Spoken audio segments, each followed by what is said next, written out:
estar presentes. Glória a Deus. Vamos ouvir a mensagem da palavra de Deus com o pastor Genival Bento.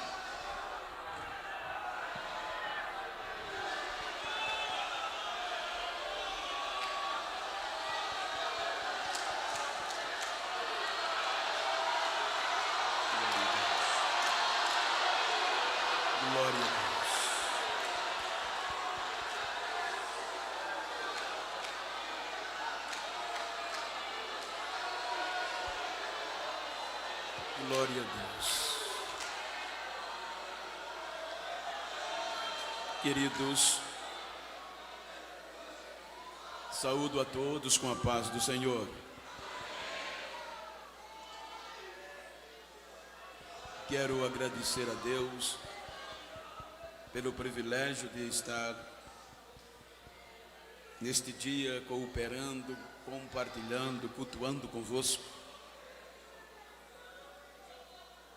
Pela primeira vez na cidade, na igreja de Araçoiaba, e quero agradecer ao pastor Ailton pela anuência, presidente da igreja, do Estado, da Assembleia de Deus,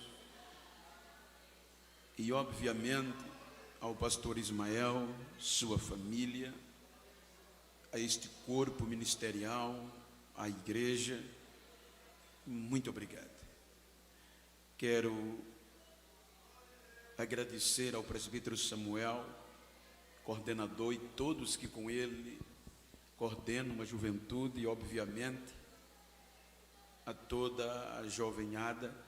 Que Deus recompense-os por me dar o privilégio de fazer parte da vossa história. Sei que eu não mereço um convite a esta altura, mas registro os meus agradecimentos. Para a minha alegria maior, ver meu amigo pastor Isaac, e em nome dele externar a minha reverência a todos os demais amigos, pastores de regiões circunvizinhas que estão presentes. Que Deus abençoe. Queridos, como o texto ele é provocativo, eu quero ler o texto para fazer jus à proposta temática, os sinais. Epístola de Paulo aos Romanos.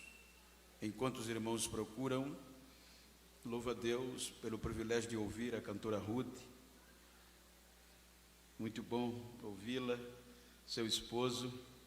Procurei saber o nome, mas não deu tempo de chegar.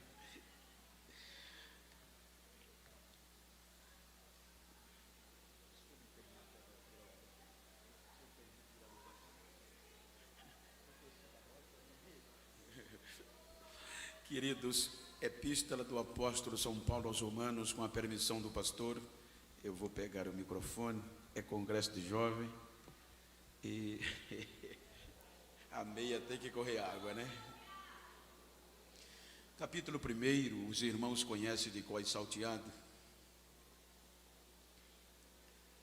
Versículo 16, diz o seguinte: porquanto não me envergonho do Evangelho, porque é o poder de Deus para a salvação de todo aquele que crer, primeiro do judeu, assim como do grego. Amém? Amados, eu quero tomar por base esse texto para abordar 3 motivos que eram suficientes para o Evangelho não prosperar. 3 motivos que tinham tudo para o Evangelho dar errado. O primeiro, a mensagem da cruz. Quando os irmãos leram o contexto, os irmãos sabem que a morte de cruz era vergonha, era vexatória. A morte de cruz era para os periculosos, insurgentes, o pior dos piores. A morte de cruz tinha um significado, além da dor, da humilhação, era extinguir, apagar o nome dessas pessoas da história.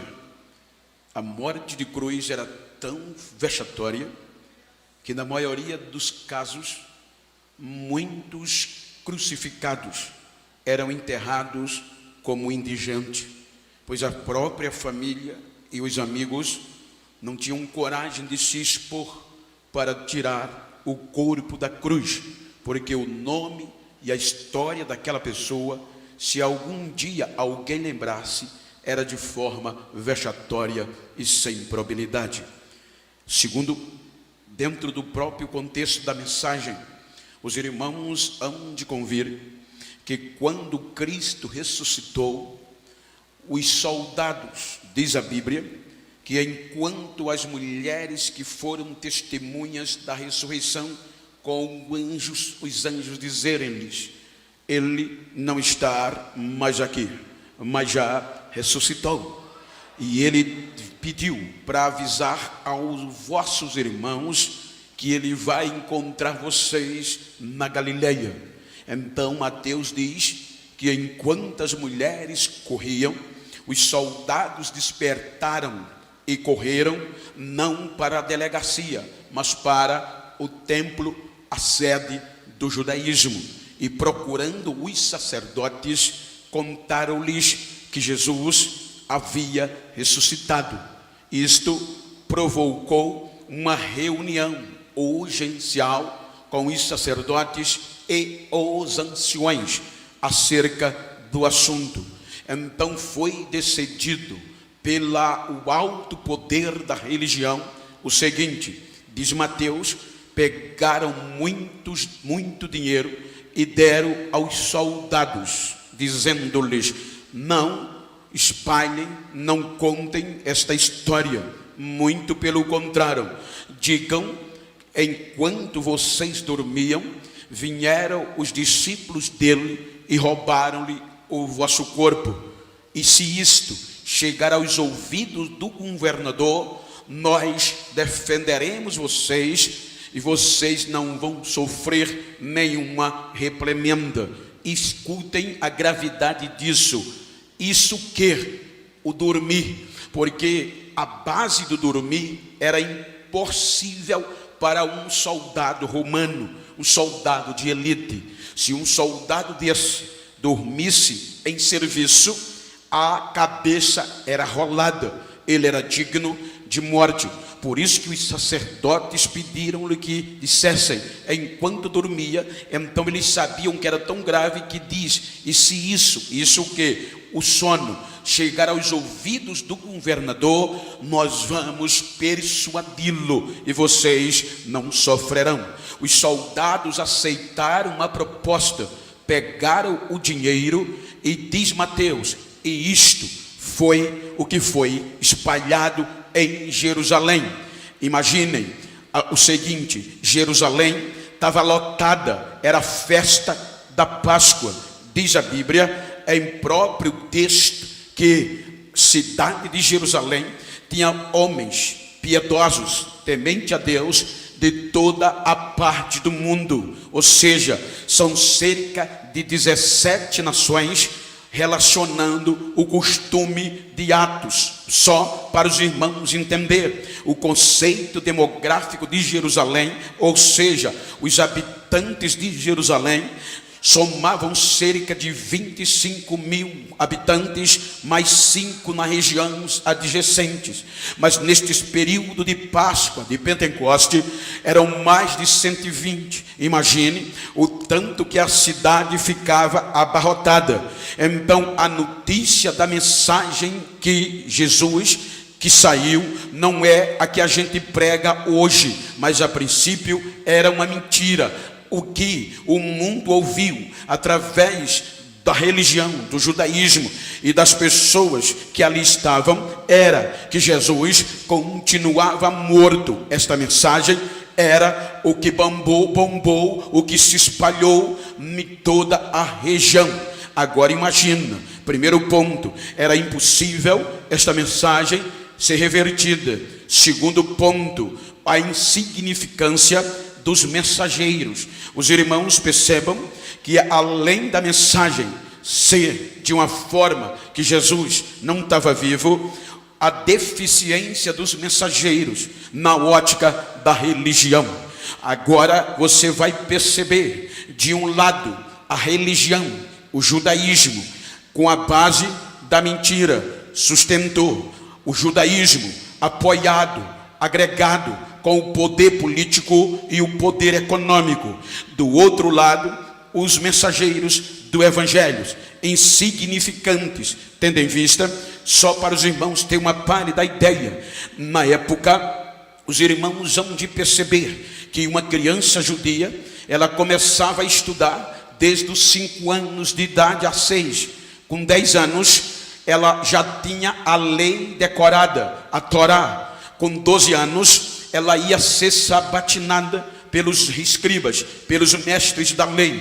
Então era aqui que tanto Gamaliel, como Chamar, Riel e tantos outros mestres, escribas de sucesso na época, escolhia os seus discípulos. Ou seja, eu estou aqui com 3, 6 jovens na minha frente, partindo do pressuposto da época.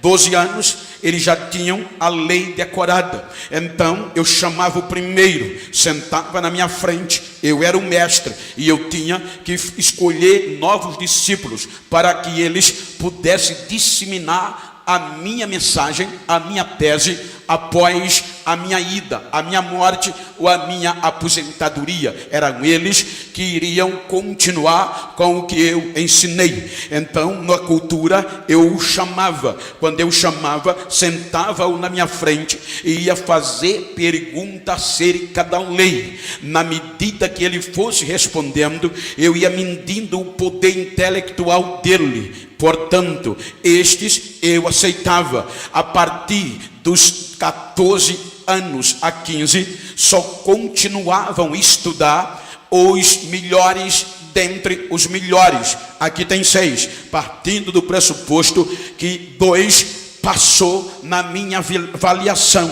Então, só esses 2 continuavam os estudos, porque eram os melhores dentre os melhores. Eram eles que iriam ser meus discípulos. Então, para ser um discípulo de um mestre judeu de Jerusalém, com currículo, com reverência, tinha que ser os melhores dentre os melhores. Agora imagina, quando Jesus vai escolher, ele não faz isso. Ele já contraria que era impossível. Por isso que alguns psicólogos, psiquiatras dizem que ninguém teria coragem de investir, de acreditar um projeto tão grande a pessoas como Jesus fez, que não tinha capacidade intelectual. Enquanto os mestres de Jerusalém tinham os melhores dentre os melhores, aí Jesus vai fazer os seus discípulos. E o que é que ele prefere? Ele vai na Galileia. E a Galileia,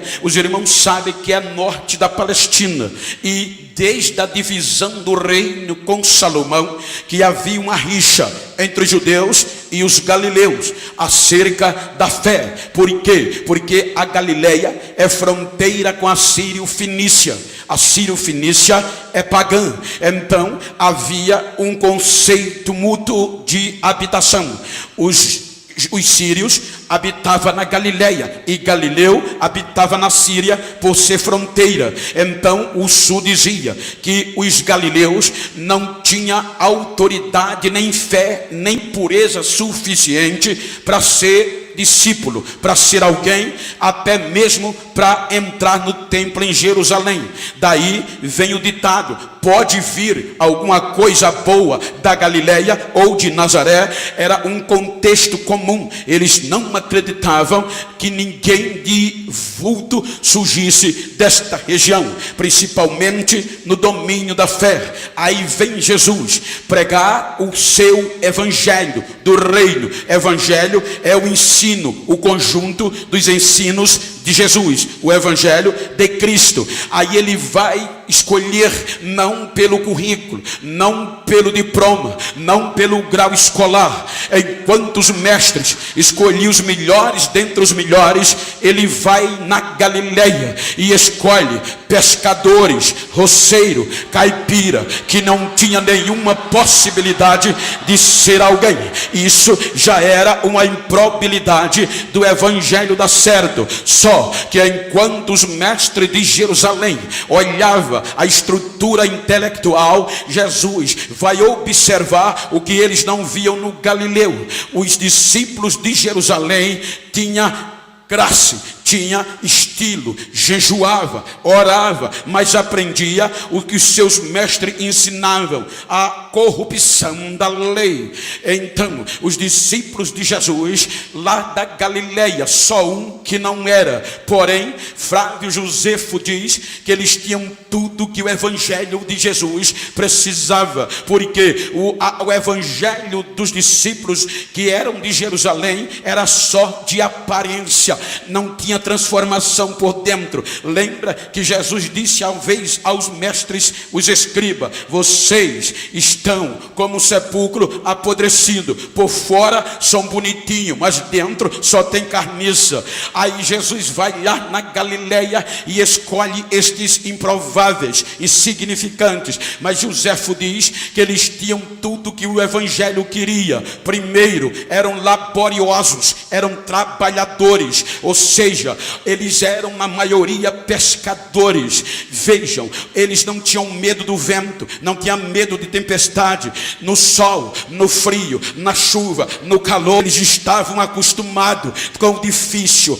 com o que era, o que o evangelho podia. Eles não tinham medo de vento. Veja que Jesus diz: eu vou fazer de vocês pescadores de homens, porque exigia coragem, trabalho, sem poder desistir. Segundo, eles eram resilientes. A resiliência é você pegar um pedaço de borracha, faça isso em casa, você estica, ela vai afinando, vai ficando branca, mas não estoura. Quando você solta, ela volta, nem parece que foi esticada. Então, resiliência para o evangelho é isso. A prova pode bater, o vento, a tempestade, mas quando passar, ele está do mesmo jeito, ele não muda, continua e não desiste. Em terceiro, era honra. A história diz que os galileus davam mais valor à honra do que o dinheiro. Era difícil se vender, ou eles venderam a própria honra. Então vai Jesus, quando ressuscita, olha, esses dois pontos eram o que prevalecia. Porém, Jesus, antes de subir, ele passa 40 dias com os discípulos, e na despedida, segundo o texto em evidência que vocês escolheram, eles estimulam para que preguem o meu evangelho, vão, e os sinais vão seguir vocês. Ou seja, vocês vão falar novas línguas, vocês vão pegar animais peçonhentos e o veneno não vai contrariar vocês. Ou seja, preguem o meu evangelho, porém fiquem em Jerusalém até que do alto sejam revestidos. Agora imagina, de um lado o poder religioso do judaísmo, amparado total, político, religioso e econômico. Do outro lado, 12 vai para 120 insignificante, porque Judas havia morrido.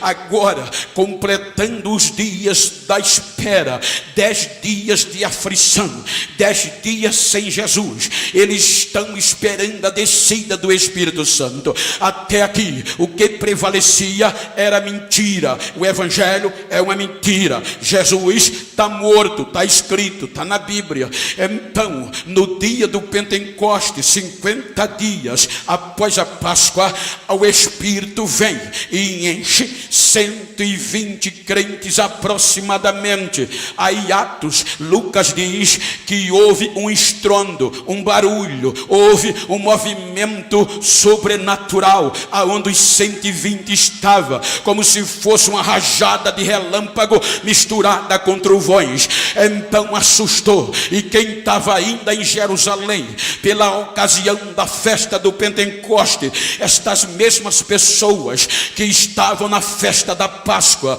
que ouviram que Jesus estava morto, aí quando ouviram os estrondos, então se preocuparam e disseram: de onde vem este barulho? É um sinal. O que é que está acontecendo? Quem está ali são os galileus. Ora, não são eles insignificantes e ignorantes, como nós estamos ouvindo eles falarem na língua do nosso próprio país. Eles estão cantando, adorando a Deus na língua do nosso país. Isso é coisa diferente. Aí outros diziam: não, isso é vinho, eles beberam demais. Aí neste vai e vem, aí aparece na calçada do cenáculo, acompanhado pelos 119 aproximadamente, o mais ignorante, chamado Pedro, o mais ignorante, o mais analfabeto. E quando ele bota o peito cheio do Espírito Santo, ele vai pregar a rua cheia. Ele diz: ei, atenção, vocês varões israelitas, escute-me, presta atenção a mim. Tem ninguém bêbado aqui não, é 9 horas agora, é muito cedo, mas isso que vocês estão vendo e ouvindo é o que Deus prometeu por meio do profeta Joel, que nos últimos dias ia derramar do seu Espírito, ia derramar sobre toda a carne. E isso é para vocês, para os vossos filhos, e para tanto quanto nosso Deus o chamar, quem está longe e quem está perto. Quando ele vai pregando, uma multidão começou a gritar: ô irmão Pedro, ô varão, o que é que a gente faz para ser crente também? Arrependam-se e aceitem a Jesus como Salvador das vossas almas. Quase 3.000 pessoas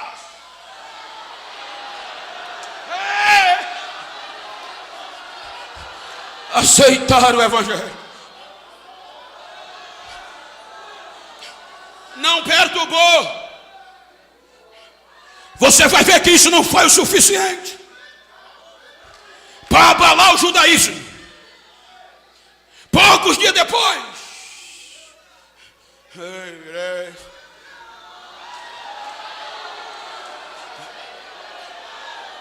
Pedro e João vão para o templo em Jerusalém. Os judeus tinham oração o dia todo, e tinha alguns pontos essenciais, entre eles às 3 horas da tarde. A fé do oriental é diferente da nossa.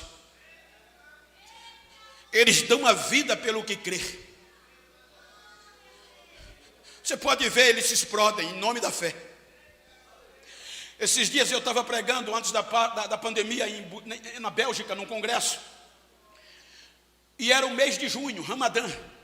E quando eu saí da igreja para o hotel, o pastor me conduziu, era cerca de 11 horas da noite. A rua da Bélgica estava cheia de gente vestida de branco. Eu perguntei: pastor, não são os muçulmanos, é mês do Ramadã, e eles passam a madrugada orando pela fé.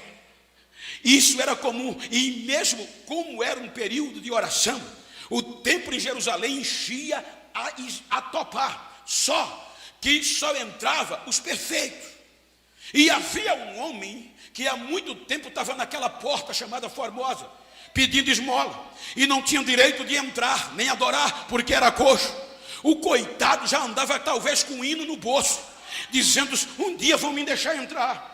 Ele sabia cantar, ele sabia adorar, mas ninguém deixava. Aí vai Pedro e João para a oração, o templo cheio de judeu, a cúpula estava lá, era culto oficial. Aí quando Pedro vai passando, liso, ele e João, o coxo olha para eles e diz: varões, uma esmolinha por amor de Deus. Ora filho, eu estou liso, não tenho prata, isso relaciona moeda, e nem ouro, mas tem uma coisa, o que nós temos, vamos te dar, em nome de Jesus, o Nazareno. Levanta. O homem se assustou, pegou pela mão: em nome de Jesus, levanta! É o versículo que tem mais pontuação. Ele levantou, quando levantou, os calcanhar se ajeita e ele olha, já tira o hino no bolso, erga Pedro e João, e a Bíblia diz que ele olha, eu vou dizer, ele diz, agora ninguém vai impedir, agora eu vou entrar. Ele já anda pulando, saltando e cantando, adorando os sinais.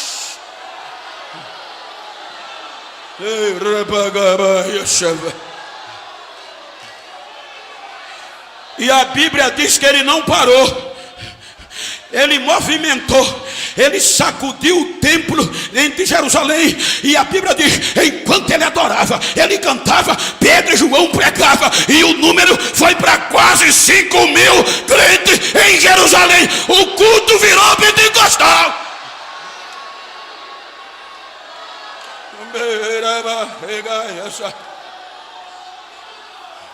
Aí sim, aí a cúpula disse, tem alguma coisa errada.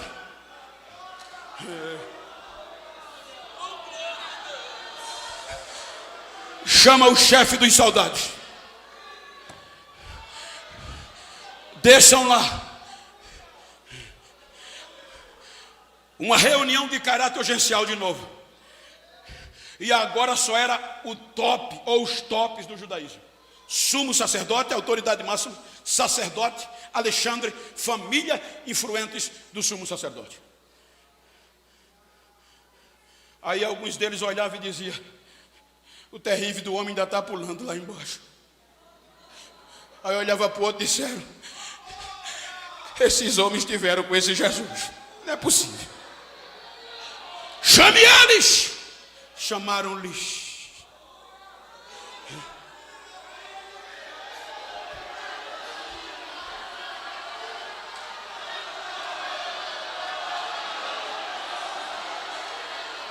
A Bíblia diz que Pedro e João, cheios do Espírito Santo, foram ser interrogados. E disseram em síntese, em nome de quem vocês operam este milagre? Aí Pedro zomba. Pedro diz, olha, eu não estou acreditando no que eu estou ouvindo. Nós fomos chamados aqui, estamos sendo interrogados pelo simples milagre. Ele chama o simples pelo milagre de amor feito a um homem. Ora, mas já que vocês perguntaram, eu vou dizer-lhes, lembra daquele Jesus que vocês mataram? A morte não pôde contê-lo, e Deus ressuscitou e ele está vivo. É no nome dele.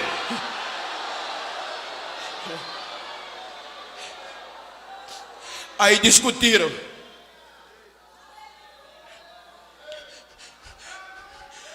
Sancionaram uma lei. Olha, a partir de hoje, vocês estão proibidos de pregar e ensinar nesse nome. Chicotearam-lhes e mandaram-lhes prender, que já era tarde, para no outro dia continuar a reunião. Jogaram os dois na cadeia, fecharam a porta. Não me pergunte como, são sinais.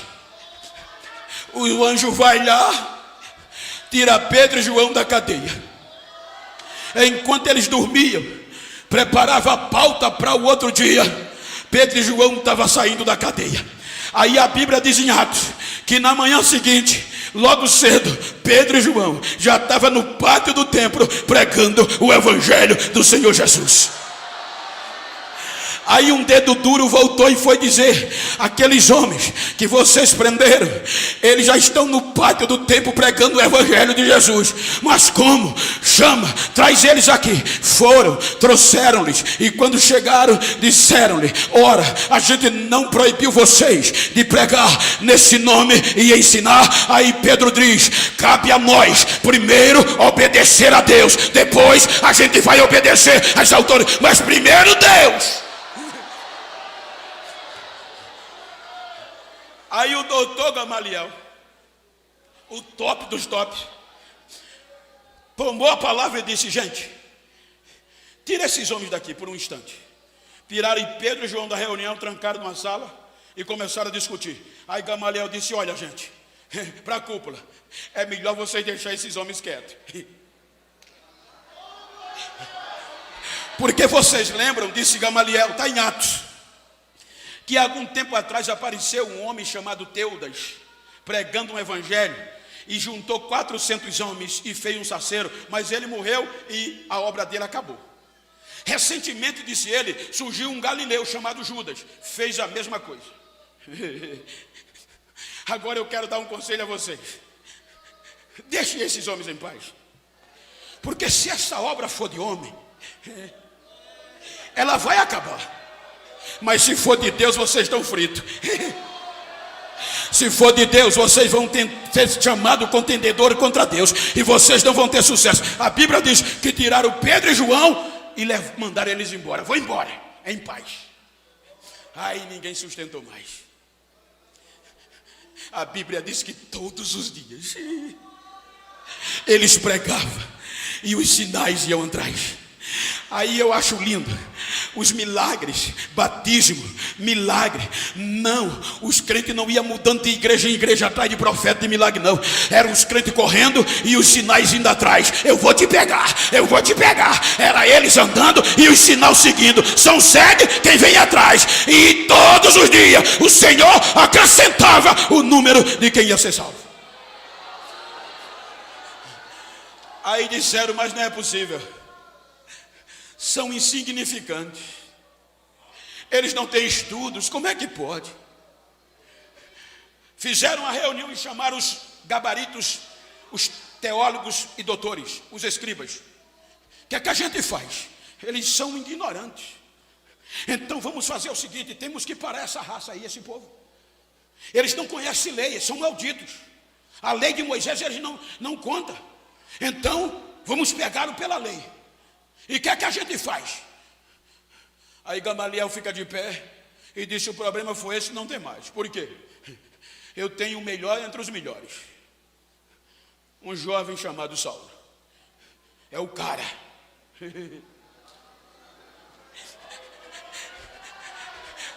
O jovem é polido. Ele é bom no direito. Ele é bom em filosofia, em conhecimentos gerais. Tem cidadania romana, porque o cidadão romano era imune de muitas coisas, entre elas chicotadas e cruz. Então ele disse: se o problema foi esse, e a lei de Moisés não tem ninguém como ele, foi o melhor da minha equipe, o melhor discípulo. Nomearam ele para acabar com os crentes e proibir os sinais. Ele entra arrebentando. Vou sintetizar, só para os irmãos, estamos falando sobre os sinais. Então, que o evangelho é poder de Deus. Então vai Saulo e entra em Jerusalém, quebrando tudo. A Bíblia diz que ele entrava nas casas, arrastava todos que seguiam a Jesus, pisava de pé, assolar é pisar, arrastava pela rua e jogava na prisão. E muitos se desviaram da fé. Mas a Bíblia diz que teve um grupo que não se desviou, mas teve que fugir de Jerusalém. E por onde eles passavam, sabendo que podiam morrer, sabendo que a vida estava em perigo, mas onde eles passavam, pregavam a palavra, o evangelho de Jesus, e os sinais iam com eles. Aí vem Filipe. O judaísmo não evangelizava, não pregava e não acreditava em samaritano. A cidade de Samaria era maldita para eles. Aí o Espírito Santo enche Filipe e joga Filipe em Samaria. Agora a Bíblia diz que quem mandava em Samaria espiritualmente era Simão, um mágico que enganava o povo com a arte da magia, fazia o milagre e o povo tinha como Deus. Simão mandava de ponta a ponta em Samaria. Aí chega Filipe para pregar o evangelho, insignificante. Quando ele entra em Samaria, começa a pregar o evangelho. Aí os sinais vêm acompanhando. Era ele pregando, Jesus curando, Jesus fazendo, e o povo se rebeliu, o povo largando Simão e seguindo Filipe. Samaria pegou fogo. Até a Bíblia diz que até o Simão largou a arte da magia e aceitou a Jesus como Salvador. É poder de Deus.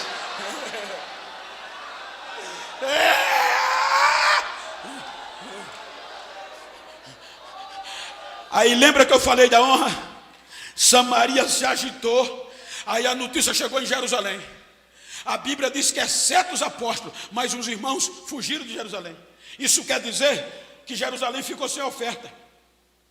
Como suprir os discípulos, os apóstolos, que não tinha mais? O povo que ofertava fugiu. Aí quando Tiago soube que Samaria recebeu o evangelho, chamou Pedro e João, os provocadores de sinais. Vão lá. Eu estou sabendo que eles só conhecem o batismo nas águas. Vão lá para o Espírito Santo vir. Saíram sem hotel, sem saber onde ia dormir, sem dinheiro no bolso, sem oferta depositada para poder ir. Vão liso para Samaria. Reúne o povo. E o povo diz: a gente só conhece o batismo de João. E quem estava no culto? Simão. Rico todo. Aí Pedro e João estendem as mãos. O sinal desce. O Espírito Santo vem. E os irmãos são batizados. Aí Simão, vendo aquilo, ficou doido. Chamou Pedro e perguntou: quanto é que você quer para eu receber isso também? Pedro, era hora de aproveitar. Disse: ora, filho, você pensa que esse negócio aqui é comprado? Vai orar, vai para o inferno, você e teu dinheiro, para ver se Deus tem misericórdia de você. Isso aqui é poder de Deus.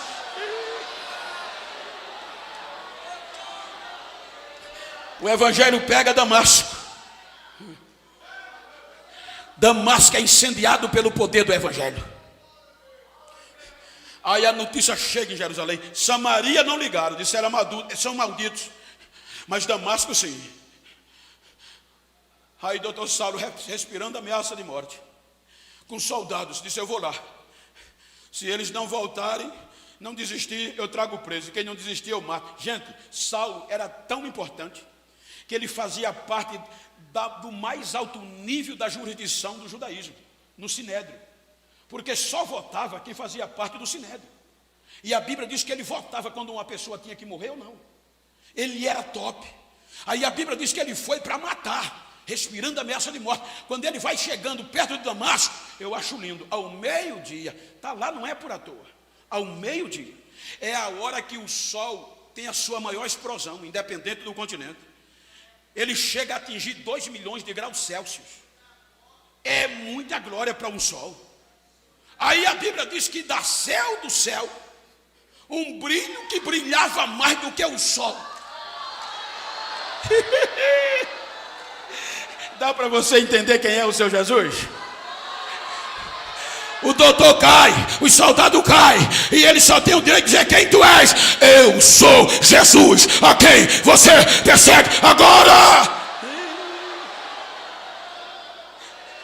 Já chega em Damasco, crente, orando e jejuando. Aí Jesus, para mostrar quem ele é, chama o insignificante Ananias. E diz: Ananias, tem um rapaz lá na rua chamada direita, na casa de Judas, aquele que trabalha com couro? Sim, senhor, eu sei. Sei onde é. Eu ceguei ele.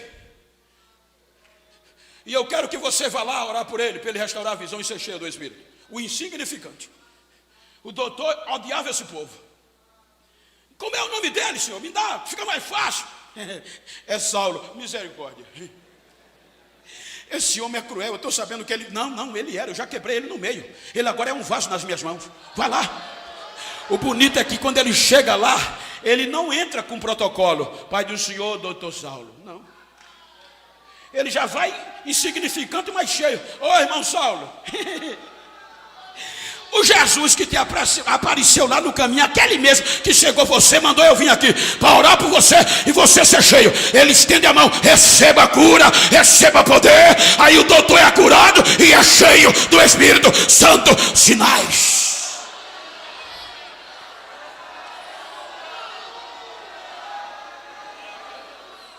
O judaísmo perdeu de novo.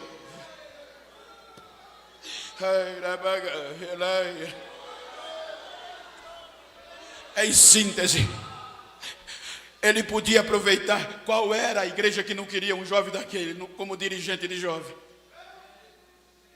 Qual era o ministério que não queria um homem daquele sentado no ministério? Mas Jesus, para mostrar que esse evangelho não depende simplesmente do conhecimento humano, é importante, é muito importante, mas não somente. Ele faz ele passar cerca de 14 anos no deserto, sem ter fama, sem YouTube, sem fanpage, sem Facebook, sem Instagram.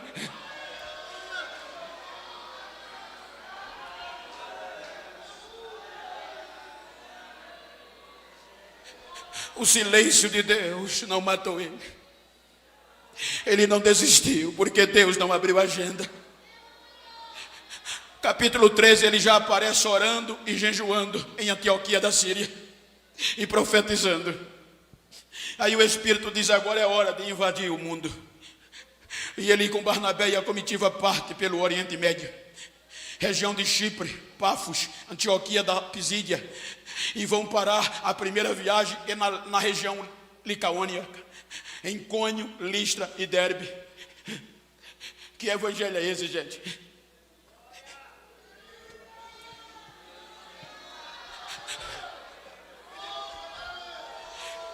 Ele termina a primeira viagem com aquele momento que qualquer pregador queria ter, o momento do auge. Porque quando ele vai pregar na última cidade da Licaônica, ele estava pregando e a Bíblia diz que ele viu um homem aleijado que tinha fé para ser curado. E como os sinais eram visíveis, ele disse: em nome de Jesus, levanta e anda. O homem levantou. A região licaônica se uniu para aglomerar-se diante dele e Barnabé. O povo aplaudia, ovacionava, gritando: os deuses desceram entre nós. É Júpiter, é Mercúrio. Era hora da agenda bombar. Era hora de milhões de seguidores. Mas ele não. Ele começa a gritar, levantando a mão, dizendo: irmãos, não sou eu não. Eu só prego. Quem faz isso é Deus. A glória é dele.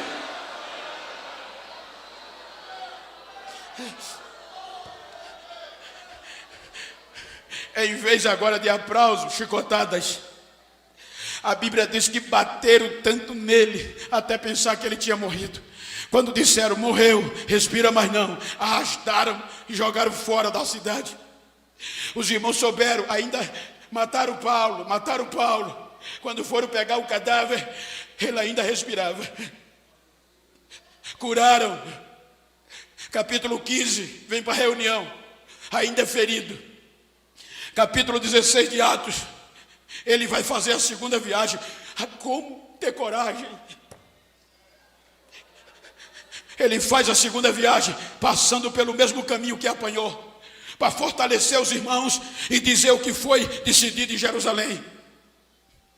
Quando ele chega na região licaônica, onde saiu como morto, os irmãos da Licaônia disseram: Paulo, os irmãos de Icônio, geograficamente é 100 quilômetros, quase como daqui aonde? 100 quilômetros. Um pouco mais daqui para a escada, talvez, um pouco menos. De Icônio para Listra, ou Derbe, a última cidade da região, era 100 quilômetros. Quando ele chega na primeira, que era Icônio, capítulo 16 de Atos diz que os irmãos, eu vou conjecturar, os irmãos chegaram para ele e disse: Paulo, lembra daquele culto? Não quero nem lembrar. Que a madeira bateu, que tu chegou até a perder a respiração de tanto apanhar. Lembra? Você não sabe de nada. Enquanto você apanhava,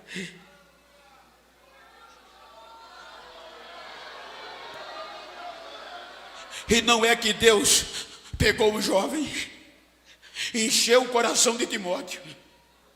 Esses sinais agora estão com ele, Paulo. Você precisa conhecer. De Listra, de Derbe a Icônio, 100 quilômetros, ele não para, prega todo dia. E é ele pregando e Deus está com ele, operando os sinais. Aí Timóteo entra na comitiva. Aí daí Paulo vai pregar na região da Frígia e o Espírito Santo não deixa. Aí ele tem a visão, passa a Europa, a Macedônia nos ajuda.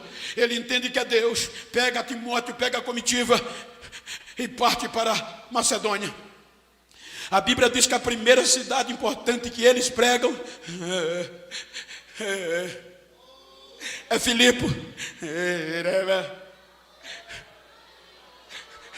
Olha o que é que o evangelho faz. Quando ele chega em Filipe, eles começam a andar na beira do rio. E a primeira pessoa que é tocada pela pregação, quem é? Lídia. E quem era Lídia? Uma asiática de Tiatira, empresária, vamos dizer hoje, dona de tecido, vendia roupa, trabalhava com tecido, púrpura, era uma empresária de dinheiro. O evangelho vai lá e arrebenta com ela, quebra ela no meio.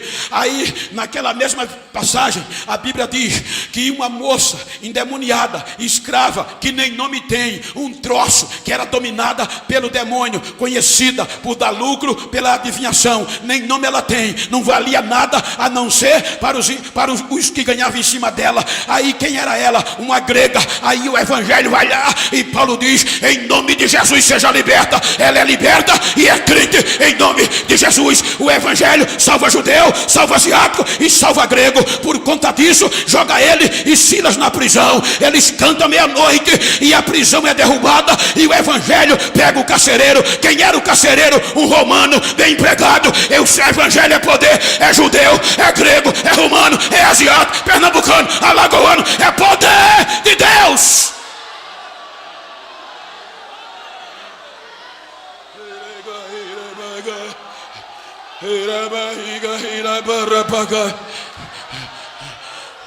Do outro lado, voltando a Jerusalém, região asiática, já tinham crucificado Pedro, já tinham matado Tiago, já tinham esfolado Bartolomeu, e sobrou João.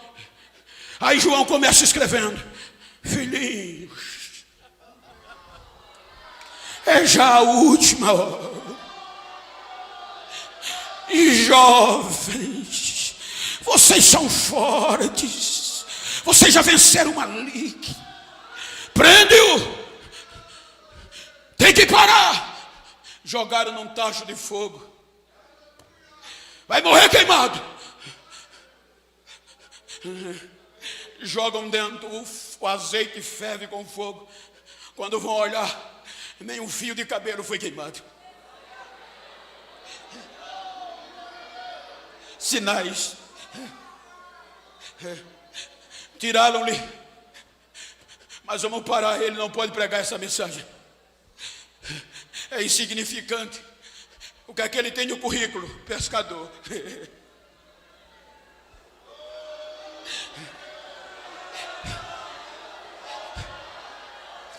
Não tem nem direito.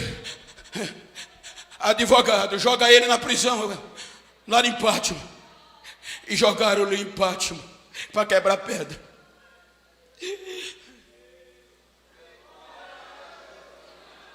Aí João vai escrever o Apocalipse. E ele começa escrevendo: irmãos, aqui é João.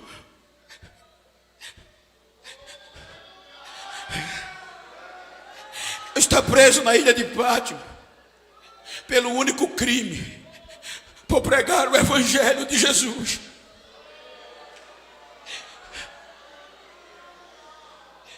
Eu sou companheiro de vocês nas aflições, e quero dizer a vocês que no dia do Senhor eu estava preso lá, e ouvi um estrondo detrás de mim, e quando eu me virei para ver quem era, eu vi uma voz como voz de muitas águas.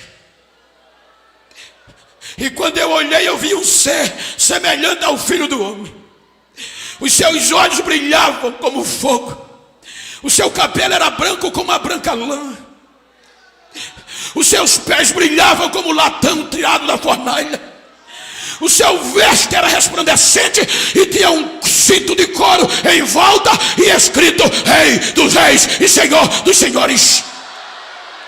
Quando eu ouvi, eu caí sobre o meu rosto como quem estava morto. Ele veio, me pegou com a mão direita e disse: João, sou eu, levanta, não tenha medo, eu sou o primeiro, eu sou o último, eu fui morto, mas eu estou vivo, e o que eu vou te dizer, escreve as igrejas, João. Aí João começa a escrever: eis que eu venho sem demora, guarda o que tem, para que ninguém tome a tua coroa. Ninguém para, é o evangelho, é poder de Deus.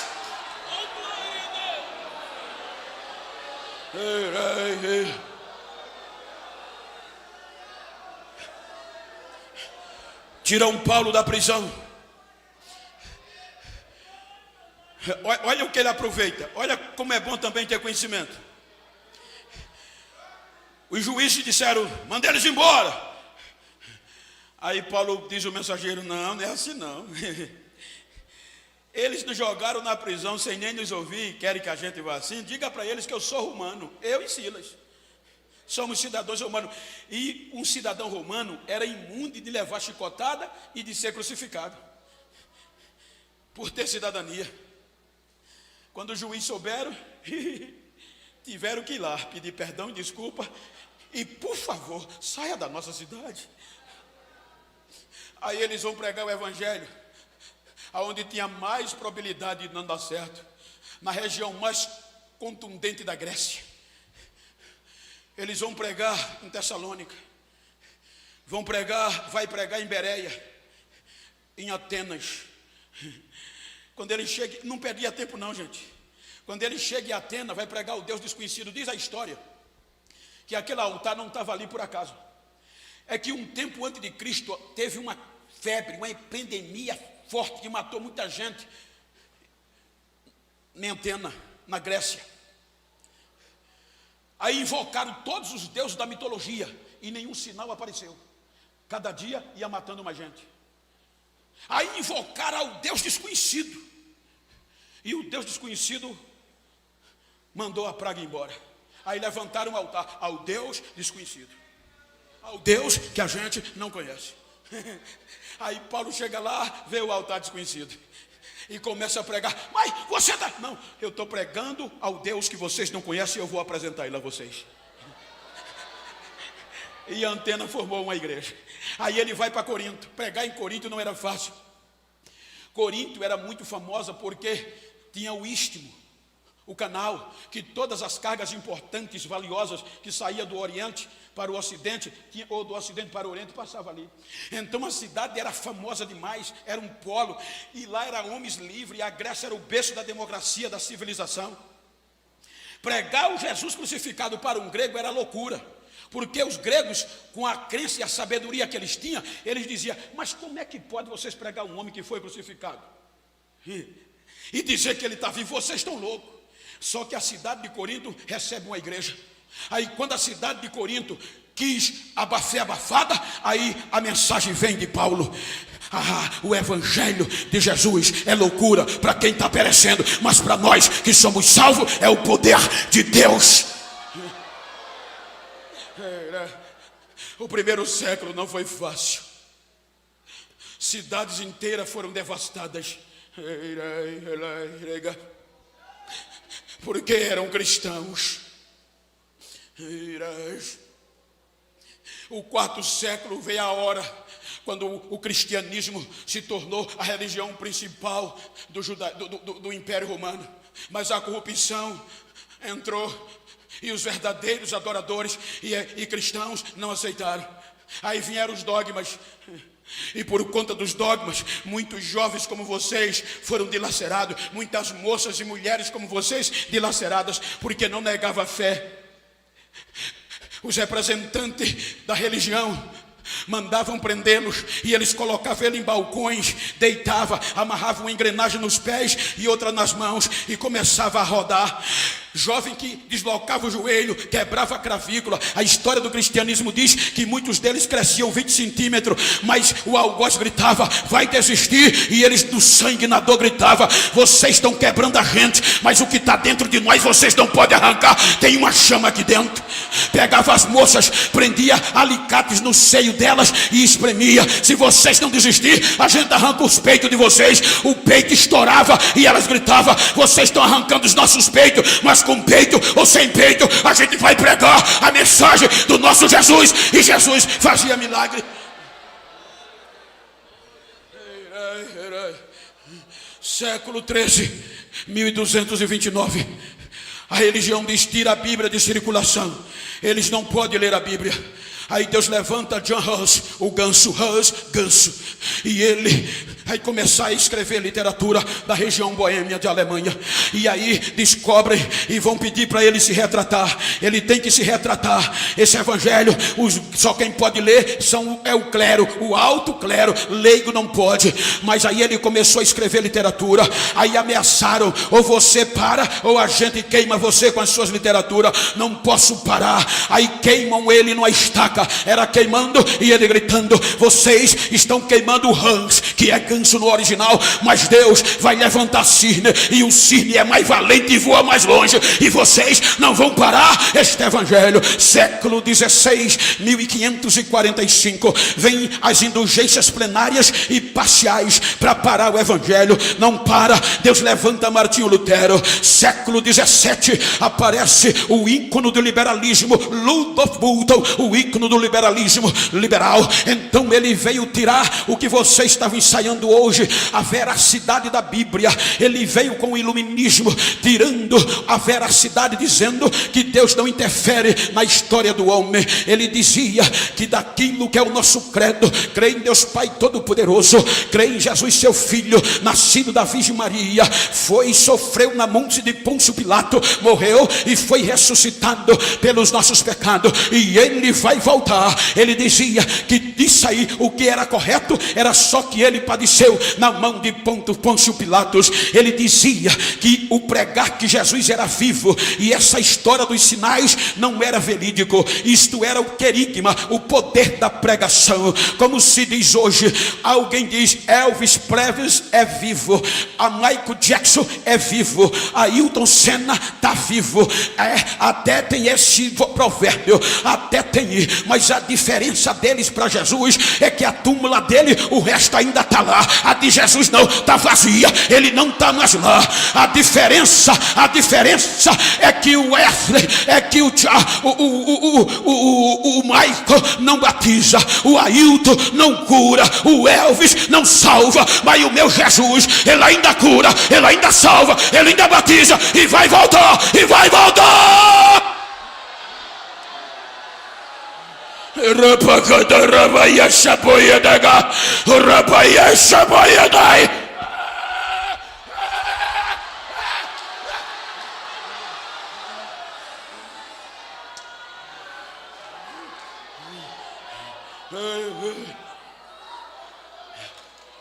Abafou o pentecostalismo, 300 anos. Vem o século 19. Aí aparece Wesley na região britânica.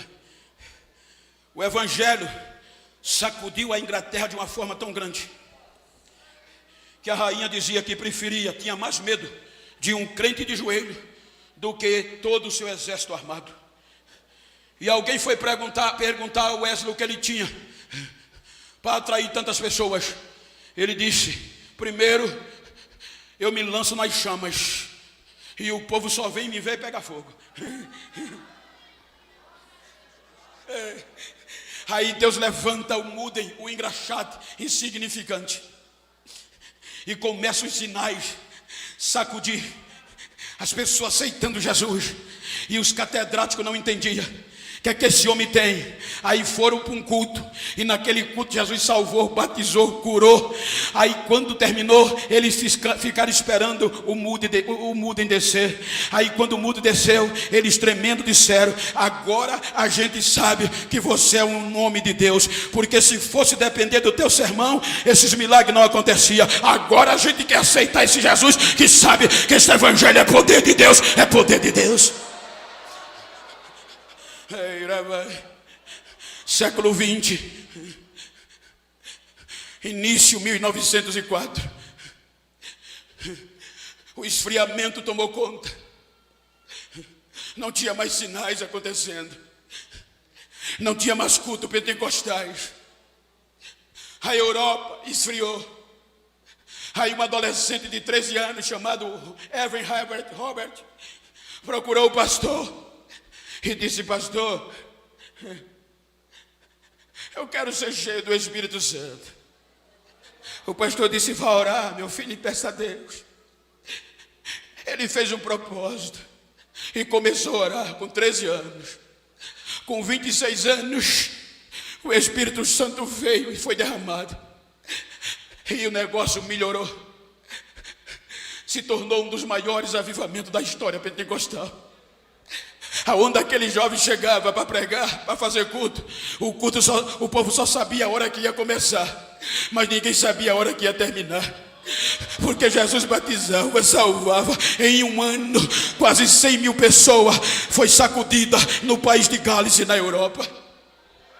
Século 20, 1906, um negro sem ser considerado no meio do racismo, do crescimento econômico, do capitalismo norte-americano. Ele vai pregar em Los Angeles sobre este poder dos sinais, batismo com o Espírito Santo. Prega a primeira noite e na segunda ninguém aceita ele, a igreja fechada. Um irmão leva ele e hospeda. Ele ali vai orar e dizer: Deus, me usa para sacudir esta cidade. Começou a orar, passaram os dias, a noiva dele foi batizada, depois ele foi batizado com o Espírito Santo. Agora vai juntando gente, e agora ele entra nos armazéns sem ter dinheiro, caixa de papelão, caixa de sapato, juntava, botava a Bíblia em cima e começava a pregar. A história diz: quando ele pregava, quem passava na rua era pego pelo batismo, era salvo, era aceitando e já era falando línguas estranhas. Quem passava por perto já era pego por esses sinais. Era William Seymour. Década de 40, eu tive lá, olhei passo por passo, em Londres. O professor James, norte-americano, pegou um grupo de jovens adolescentes e jovens norte-americanos, seminaristas, e os levou para conhecer a história de John Wesley. Chegaram lá, foram lá na casa de Moody, de Spurgeon, foram na casa de John Wesley. Eu participei de culto lá, eu orei aonde ele orou. Então ele chegou naquela escrivania, tem uma cadeirinha, ele era bem pequeno. Aí orei, aí o professor James começou a mostrar ponto por ponto para os jovens: vamos embora. Quando saíram, que entraram no ônibus, faltava um jovem. Quando aquele jovem, cadê ele? Ninguém sabe onde está, vamos procurar, não podemos deixá-lo. Foram na casa de Spurgeon, nada. Foram em tal canto, nada. Vamos na casa de Wesley. Entraram no templo, nada. Vamos na casa que é colado. Quando subiram na escrivania aonde John Wesley orava, estava lá o jovem de joelho, em lágrimas e os prantos, gritando: Senhor, tu usou Wesley para sacudir esta nação, me usa para sacudir a América. Faz de novo o que tu fez, faz de novo. Enquanto ele chorava, o professor botou a mão na cabeça e disse: Billy Graham, levante, o ônibus já está indo embora. Quem foi Billy Graham? Quem é? A história dele sacudiu o mundo como o maior ganhador de almas.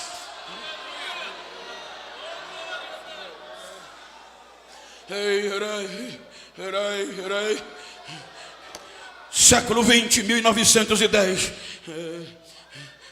Dois jovens, sacudidos por este avivamento, abriram mão do bom estado da Europa, largaram a Suécia, porque Deus mostrou um lugarzinho chamado Belém do Pará. Vão procurar aonde fica Brasil.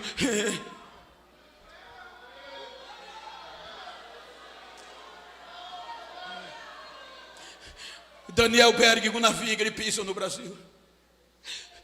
Semana passada eu estava pregando no Belém. Me hospedei na Praça da República. Os pés de manga, que eles comiam manga, porque não tinham que comer manga verde. Conheci a irmã Iracema, 70 anos. Ela disse: pastor, quando eles chegaram aqui, a minha avó não era crente. Batia a porta na cara deles. E ele sentava na calçada, esperando ela abrir de novo.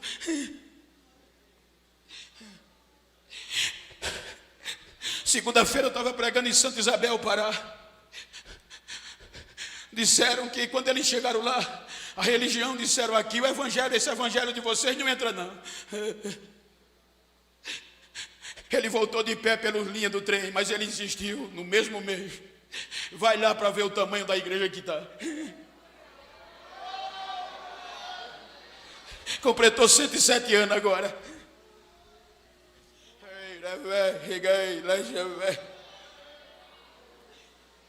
Jovens, homens e mulheres que não se envergonharam deste evangelho. Tinha tudo para não dar certo. A mensagem, a insignificância dos mensageiros e o sofrimento. Se nós olharmos o evangelho, não tem nada que nos atraia. É só lágrimas. É só sofrimento. Mas todos aqui são movidos por uma promessa. Ele vem.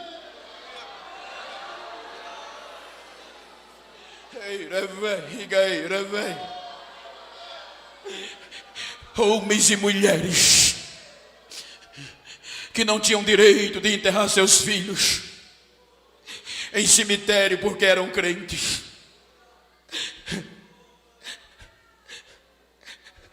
Tantos jovens que vieram antes de nós, que não tinham direito de cursar um curso numa universidade porque eram crentes. Quantos irmãos antes de nós, que por conta desses mesmos sinais e evangelhos, levaram urina podre na cara, tomate podre, ovos podres na cara, mas não desistiram.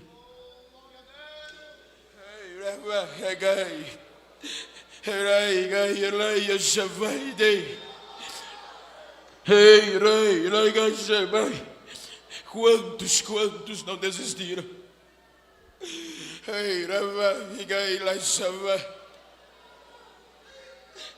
Não tinha o que a gente tem.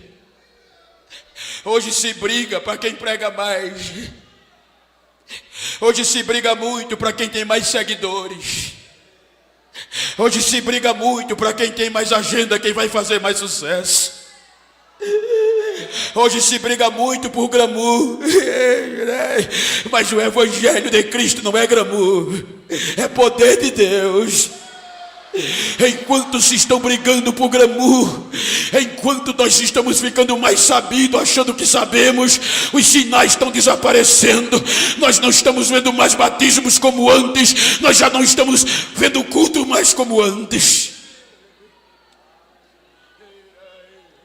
Era cultos que não dependia de renome de pregador. Não, até no circo de oração, nos ensaios dos jovens, não precisava congresso. Nos ensaios para o congresso, Jesus já batizava. Jesus batizava todo mundo, batizou o conjunto todo com o Espírito Santo.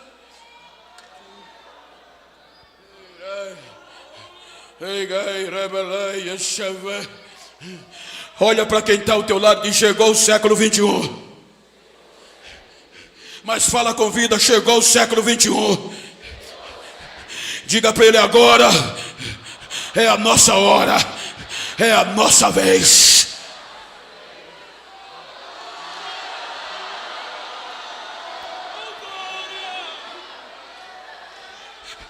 Eu digo porque eu estou vivendo. A pandemia enfriou muito a igreja e muitos crentes. Tem lugar que eu chego em congresso, eu fiquei alarmado pelo barulho que eu vi aqui de Pentecoste. porque não se vê muito mais isso. Tem lugar que o pastor já pede para a gente não falar em arrebatamento.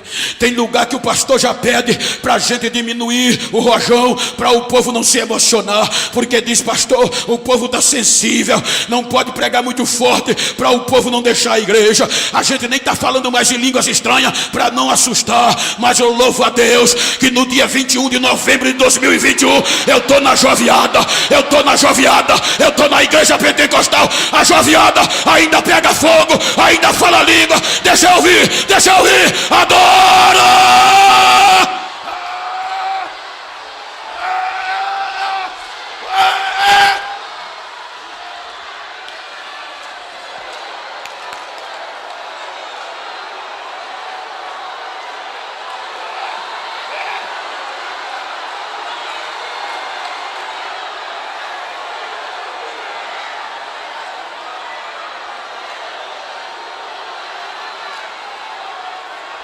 Jovenhada, os sinais ainda estão presentes. Ele ainda salva, ainda cura, ainda batiza, ainda faz. Ele não muda, a vez é nossa. Recebe batismo, recebe renovo agora.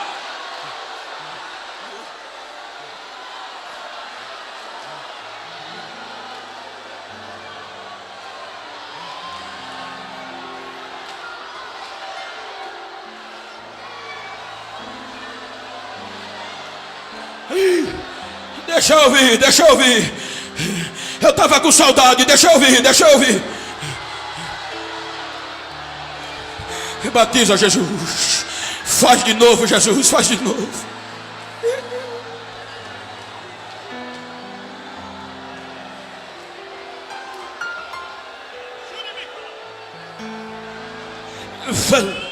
Pregue a minha palavra, e estes sinais seguirão os que crerem.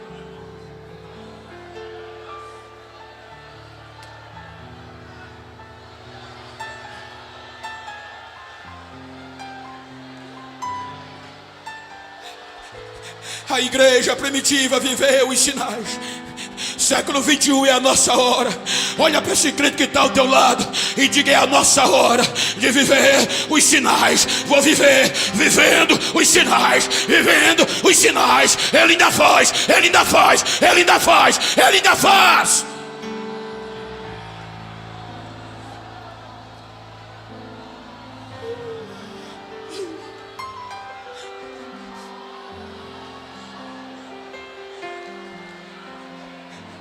Século 21,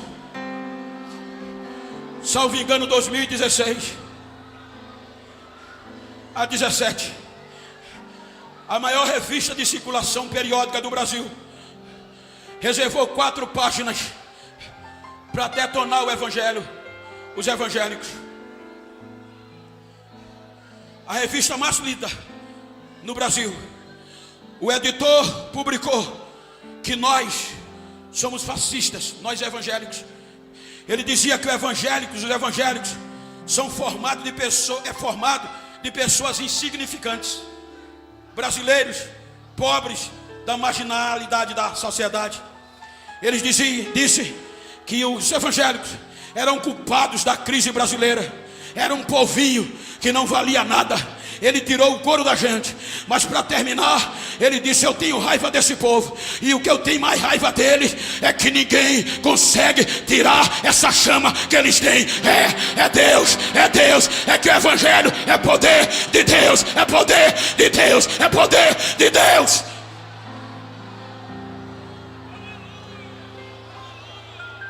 Fique de pé, por favor.